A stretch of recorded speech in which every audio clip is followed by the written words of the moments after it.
Welcome to my channel discover study with your political science mentor Preeti Bora. दोस्तों, मैं आपके लिए आज लेके आई हूँ 20 most important topic public administration से, जिसमें भी हम करेंगे लीडरशिप यानी कि नेतृत्व का जो सिद्धांत है ना वो।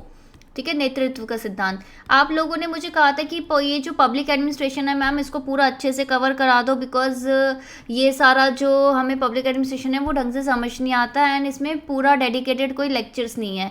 सो पब्लिक एडमिनिस्ट्रेशन के अभी 20 मोस्ट इंपॉर्टेंट टॉपिक 2 आ चुके हैं। कल थोड़ा माइक प्रॉब्लम थी, बट आज इतनी प्रॉब्लम नहीं आएगी आपको, आप देख लेना।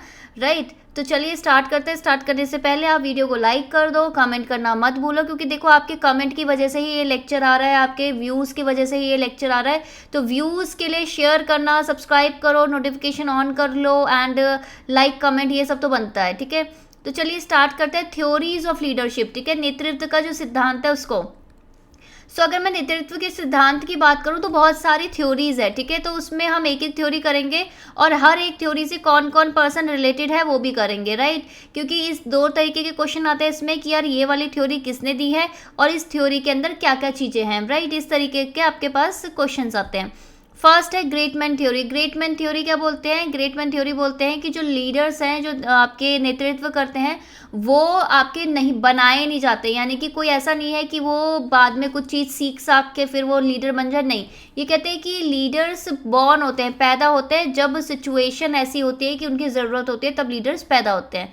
ठीक है, ये कौन बोलते हैं? Great man theory. राइट, महान इंसान जो सिद्धांत है वो। ठीक है, दूसरी है ट्रेट थ्योरी। ठीक है, ट्रेट थ्योरी यानी कि कुछ गुण। ठीक है, ट्रेट का मतलब होता है कुछ गुण।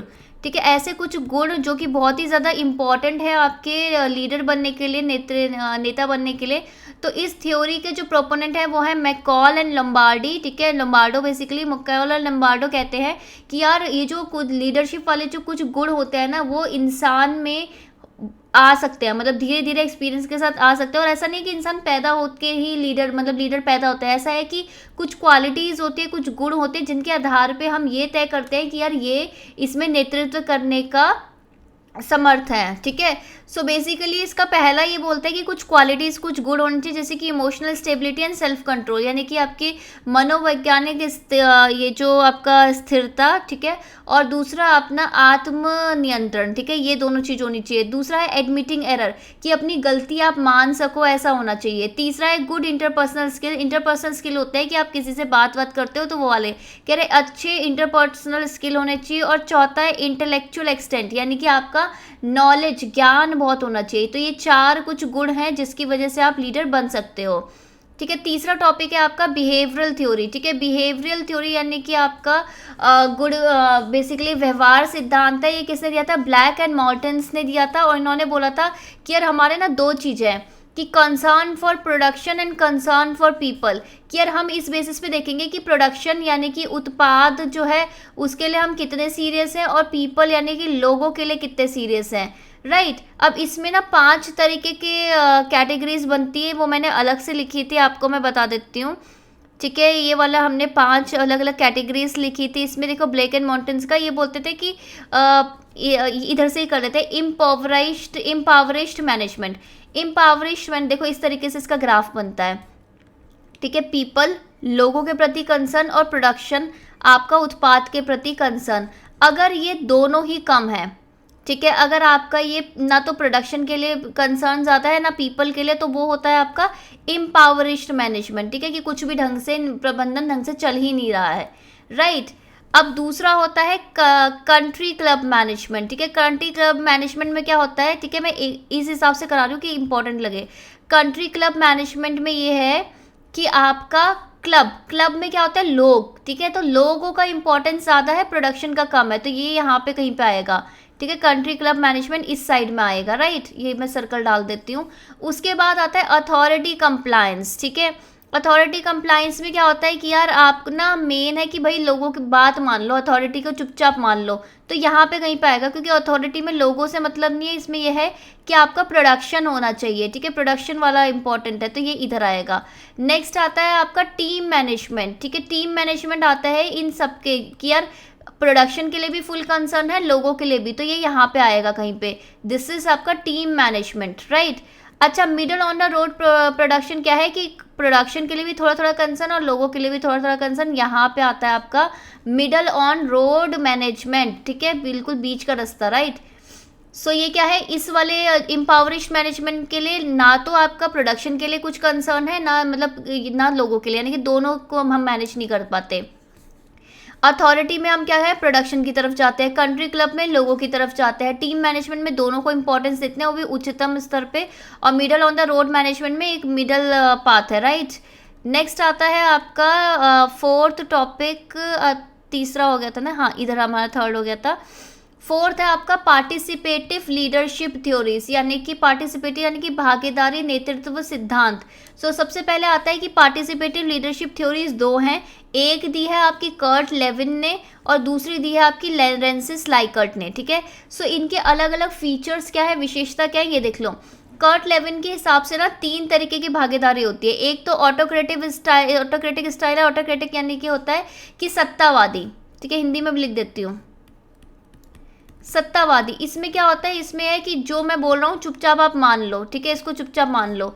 डेमोक्रेटिक का मतलब होता है लोकतांत्रिक, ठीक है। लोकतांत्रिक क्या है कि यार लोगों की सुनी जाएगी, ठीक है, लोगों के लिए कंसर्न ज़्यादा होगा, लोग जो बोलेंगे उनको लोगों को इन्वॉल्व करना है निर्णय लेने की प्रक्रिया में, राइट। ऑटोक्रेटिक में क्या है, निर्णय आप खुद लोगे। डेमोक्रेटिक में क्या है, लोगों को इन्वॉल्व करोगे। लेसेस फेरे का मतलब क्या होता है, लिमिटेड, ठीक है, लिमिटेड इंटरफेरेंस, यानी कि जो पर्सन जो लीडर आपका निर्णय ले रहा है वो बहुत ही लिमिटेड इंटरफेरेंस यानी कि हस्तक्षेप हो उसका, राइट।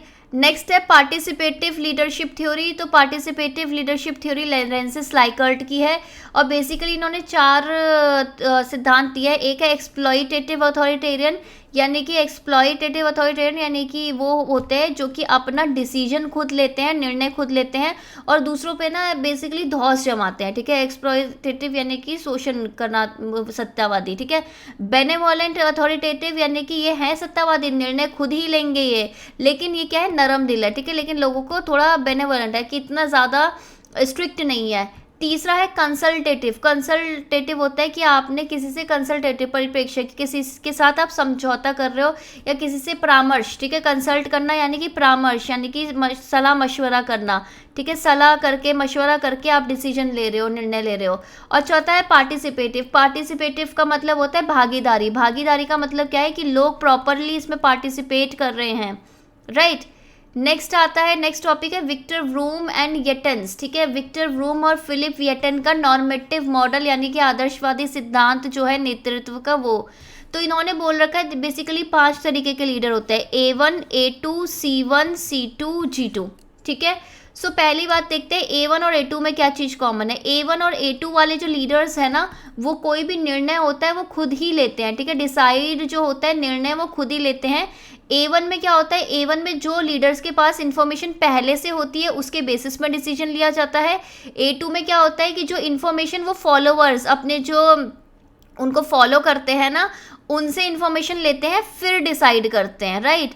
A1 में क्या है, उनके पास इन्फॉर्मेशन पहले से है उससे कर रहे हैं। A2 में इन्फॉर्मेशन लेके फिर डिसाइड करते हैं, लेकिन डिसाइड क्या कैसे करेंगे, सोल, यानी कि डिसाइड अकेले करेंगे, किसी की ज़रूरत नहीं है। C1 और C2, C1 और C2 में क्या होता है, C1 और C2 में भी ये जो डिसीजन मेकिंग पावर है, निर्णय लेने की जो शक्ति है वो आपकी लीडर्स के पास ही होती है। लेकिन एक चीज़ होती है इसमें, ये ना प्रॉब्लम को शेयर करते हैं, जो भी प्रॉब्लम जो भी समस्या है उसको शेयर करते हैं। किसमें, C1 में हर एक पर्सन जो अगर आपका कोई फॉलोवर है उसके साथ पर्सनली सॉल्व शेयर करते हो और C2 में आप ग्रुप वाइज सॉल्व करते हो कि पूरे ग्रुप के साथ शेयर करते हो एंड देन आप डिसीजन लेते हो। यानी कि C1 में क्या होगा कि इंडिविजुअली प्रॉब्लम शेयर किया फिर डिसीजन लिया, C2 में ग्रुप के साथ प्रॉब्लम शेयर की, उनका परामर्श लिया और डिसाइड खुद किया।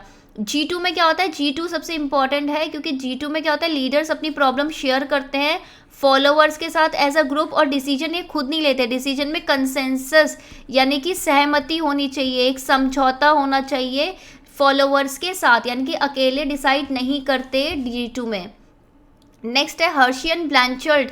हर्शी और ब्लैंचर्ड का बेसिकली जो मॉडल है, इन्होंने 4 तरीके से बोला है कि डिसीजन लिया जाता है। एक, डायरेक्ट करके, ठीक है, डायरेक्ट करना यानी कि दिशा निर्देश बताना कि यार हाँ इस तरीके से तुम डिसाइड कर लो। दूसरा है कोचिंग प्रोवाइड करा के, कि आपको कुछ चीज़ नहीं आती हो तो उसके बारे में आपको सिखा देंगे, कोचिंग प्रोवाइड करा देंगे एंड फिर आप डिसीजन लोगे।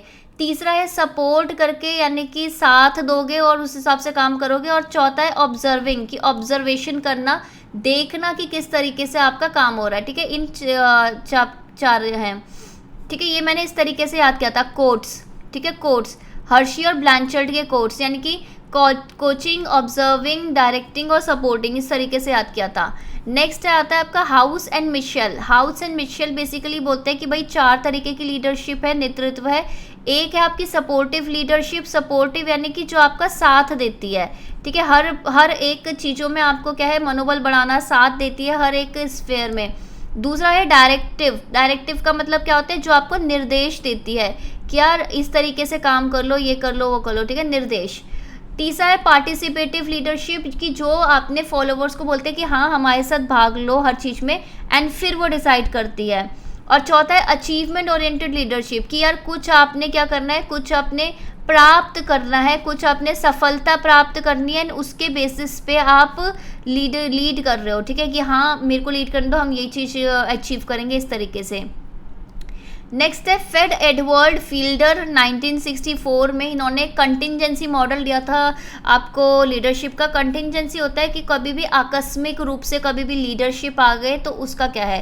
तो ये बोलते थे कि यार अगर आकस्मिक रूप से कोई भी लीडर आ सकते हैं उसका क्या प्रभाव पड़ता है। तो ये बोलते थे कि यार देखो आकस्मिक रूप से लीडर कैसे आ सकते हैं। देखो फर्स्ट ऑफ ऑल लीडर और मेंबर में रिलेशन कैसे है, संबंध कैसे है, कि कोई इवेंट हुआ क्या उस वजह से कोई लीडर उभर के आ रहा है। दूसरा कोई टास्क स्ट्रक्चर है कि आप बहुत अच्छा काम कर रहे हो, इस वजह से आप लीडर हो। तीसरा पोजीशन पावर, कि आपकी पोजीशन क्या है, आप बहुत ही पावरफुल पोजीशन में हो, इस वजह से आप लीडर हो। तो ये कंटिजेंसी मॉडल में ये जो एडवर्ड फील्डर ने दिया था इसमें ये 3 चीज़ देखते हैं।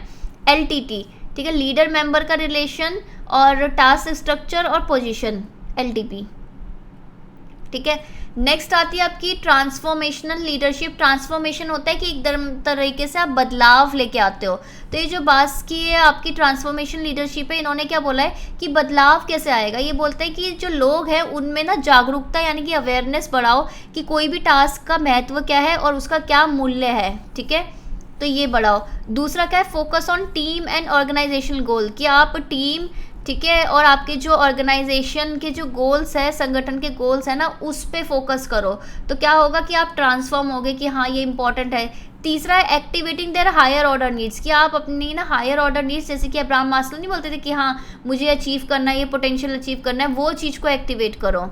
नेक्स्ट है बर्न्स, ठीक है, बर्न्स का जो ट्रांसफॉर्मेशनल लीडरशिप है वो क्या है, ये बोलता है कि फॉलोवर्स इंगेज करते हैं म्यूचुअल प्रोसेस में for raising one another for higher order morality, कि आपके जो फॉलोवर्स है वो म्यूचुअली एक दूसरे के प्रति क्या है, बेसिकली एक दूसरे को सपोर्ट कर रहे हैं ताकि आपकी मोरालिटी हायर ऑर्डर वाली चली जाए, ठीक है।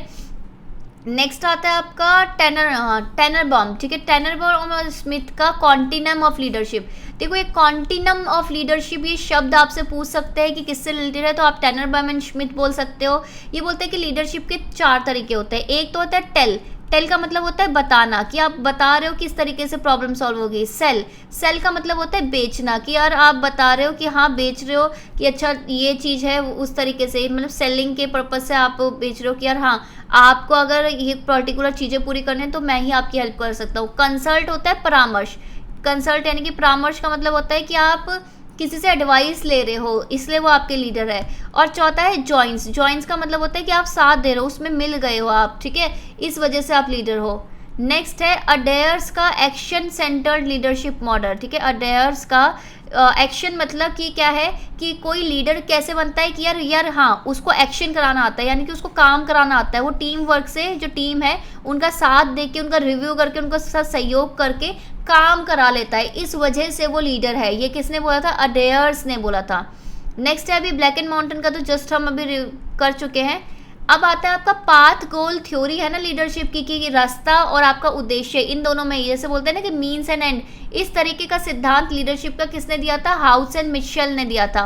और अभी हमने हाउस एंड मिशेल को यहाँ पे पढ़ा है, ठीक है, यहाँ पे देखो हाउस एंड मिशेल का कि सपोर्टिव होना चाहिए, डायरेक्शन होना चाहिए, पार्टिसिपेशन होना चाहिए और अचीवमेंट होना चाहिए। ठीक है, नेक्स्ट आता है आपका सिचुएशनल लीडरशिप। ठीक है, सिचुएशनल लीडरशिप किसकी है? हर्शियन ब्लैंकचर्ड की है। व्रूम, आपको आ सकता है कि यार इनमें से कौन सा सिचुएशनल लीडरशिप के अंदर आता है। हर्शियन ब्लैंकचर्ड का हो गया, व्रूम एंड एटन का हो गया, हाउस एंड मिशेल। ठीक है, हाउस एंड मिशेल का भी हमने देखा थोड़ी देर में, व्रूम एंड एटन का A1 A2 C1 C2 G1 ठीक है। नेक्स्ट है कि पार्टिसिपेटिव लीडरशिप क्या होती है कि जिसमें आप भागीदारी देते हो। तो ये आपकी मैंने बताया था 2 जनों ने दी थी, कर्ट लेविन और लेंसिस लाइकर्ट ने दी थी। ये एग्जाम के बेसिस से है ये पूरी स्लाइड, तो इंपॉर्टेंट है, याद रखना। ट्रांसफॉर्मेशनल लीडरशिप 2 बंदों ने दी थी आपकी, बास एंड बर्न ने। नेक्स्ट है कि एक स्टेटमेंट है और पूछा जाता है कि ये स्टेटमेंट किसने बोली है कि लीडरशिप क्या है? Leadership as the ability of a manager to induce subordinates to work with zeal and confidence. Leadership basically नेतृत्व क्या है? नेतृत्व है एबिलिटी यानी कि क्षमता, किसकी? मैनेजर की, प्रबंधक की। ठीक है, जो प्रबंधक है उसकी क्षमता है कि जो उसके नीचे काम कर रहे हैं उनसे वो काम करा सके, वो भी पूरी एनर्जी और पूरे कॉन्फिडेंस के साथ। इस तरीके से नेतृत्व को किसने डिफाइन किया था? इस तरीके से बोला था कून्स एंड डॉनेल ने। कून्स एंड डॉनेल ने इस तरीके से डिफाइन किया था। नेक्स्ट है लीडरशिप का बेसिकली डेफिनेशन क्या होता है। एक्चुअली मैंने पूरे नोट्स बना दिए थे और फिर मुझे याद आया कि यार डेफिनेशन तो बताना ही भूल गई। ठीक है, leadership is simply an ability to influence other people. नेतृत्व बेसिकली क्या है कि जो दूसरे लोग हैं ना उन पे प्रभाव डालना। ठीक है, एक क्षमता है कि आप दूसरे लोगों पे प्रभाव डाल सको। ठीक है, इसको क्या बोलते हो? इसको बोलते हो आप लीडरशिप। ठीक है, सो चलिए आज की क्लास में इतना ही। आई होप आपको पसंद आया होगा। इस पूरे हफ्ते आपके पास पब्लिक एडमिनिस्ट्रेशन ही आने वाला है, सो आई होप आपको सही लगेगा। ठीक है, चलिए bye bye, take care and share करते रहना।